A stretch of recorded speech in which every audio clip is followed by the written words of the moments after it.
Hello అండి. ఇవాళ ఒక స్వీట్ ఐటెం చూపిస్తాను. పండిపోయిన అరటిపళ్ళతోటి. ఎప్పుడైనా అరటిపళ్ళు పండిపోతే పడేయకండి. ఇలా సింపుల్‌గా స్వీట్ చేసుకోవచ్చు. ఒక మిక్సీ జార్ తీసుకొని దానిలో ఒక కప్పు పచ్చి కొబ్బరి, అదే కప్పుతోటి బెల్లం, బాగా పండిన అరటిపళ్ళు వేసుకోవాలి. దీనిని మెత్తగా గ్రైండ్ చేసుకోవాలి. ఇలా గ్రైండ్ చేసుకోవాలి మెత్తటి పేస్ట్ లాగా. దీన్నంతా ఒక పెద్ద గిన్నెలో వేసుకోవాలి.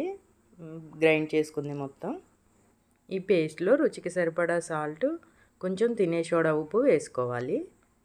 దీనిలో 1½ కప్పు గోధుమ పిండి వేసుకోవాలి. మనం కొబ్బరి 1 కప్పు, బెల్లం 1 కప్పు తీసుకున్నాం కాబట్టి 1½ కప్పు గోధుమ పిండి వేసుకోవాలి. దీనిలో కొంచెం కొంచెం వాటర్ వేసుకుంటూ మిక్స్ చేసుకోవాలండి. మనం మైసూర్ బోండా ఎలా వేసుకుంటాం అలా మిక్స్ చేసుకోవాలి. ఈ పిండితోటి కేక్ తయారు చేసుకోవచ్చు, ప్యాన్ కేక్ చేసుకోవచ్చు, బిస్కెట్స్ చేసుకోవచ్చు, కప్ కేక్స్ చేసుకోవచ్చు. ఈ పిండి కలుపుకునే విధానాన్ని బట్టి ఇన్ని వెరైటీస్ చేసుకోవచ్చండి. దీనిలో ఎగ్ కలిపేసి బిస్కెట్స్ కూడా చేసుకోవచ్చు. కొంచెం ఎగ్, కొంచెం బటర్ కలిపేసి బటర్ బిస్కెట్స్ చేసేసుకోవచ్చు. అన్ని వెరైటీస్ చేసుకోవచ్చండి. పిండి ఇలా కలుపుకుంటే సరిపోతుందండి. మనం ఇలా వేస్తే ఉండలాగా పడిపోవాలి ఆయిల్లో. అలా కలుపుకోవాలి పిండిని. సేమ్ మైసూర్ బజ్జీకి కలిపినట్టే కలుపుకోవాలండి, అంతే. మీడియంగా ఆయిల్ని హీట్ చేసుకొని దాంట్లో చిన్న చిన్న ఉండల్లాగా వేసుకోవాలండి. ఫ్లేమ్ని మీడియంలో పెట్టుకొని వీటిని ఫ్రై చేసుకోవాలి.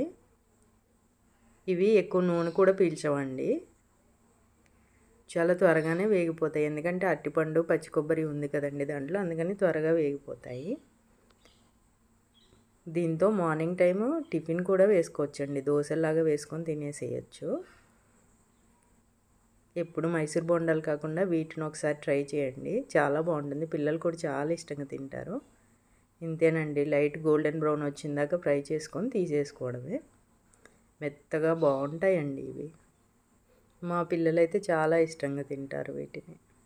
మార్నింగ్ టైం స్వీట్ తిన్నా పర్లేదు అనుకునే వాళ్ళు మైసూర్ బజ్జీకి బదులు ఇవి వేసుకొని తినేసేయచ్చండి. ఇలా గోల్డెన్ బ్రౌన్ వచ్చిందాక ఫ్రై చేసుకుంటే సరిపోతుందండి. ఇప్పుడు వీటన్నిటిని ఒక ప్లేట్లోకి తీసేసుకోవడమే. అంతేనండి. Banana bajji ready. ఇవి పిల్లలకి లంచ్ బాక్సుల్లో కూడా స్నాక్ లాగా పెట్టొచ్చండి. అంత బాగుంటాయి.